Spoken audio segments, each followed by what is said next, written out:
Referandum îdî referansa siyaseta Kurdistaniyê. Ji bona ku em ji tarzek siyaset erbêjin ev siyaseta Kurdistaniyê divê weke encam pîvan referanduma serxwebûna Kurdistanê ye.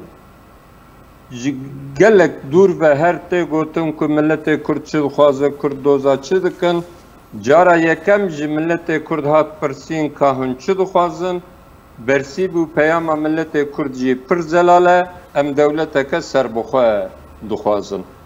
Bo min ya herî mühim ev e ku em referanduma serxwebûna Kurdistanê di siyasetê de wek pîvan, wek referansa esasî bigirin.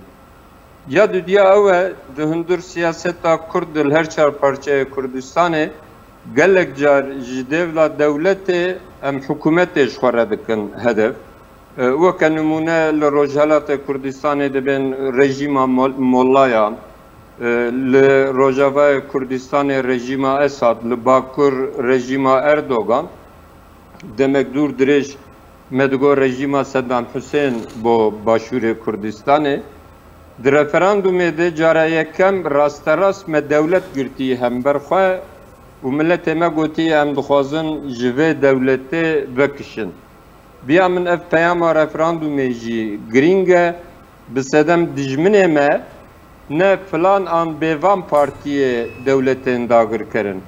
Dijminê me dewletê dagirkirin û bi yekgirtî dijminatiya Kurdistanê dimeşînin.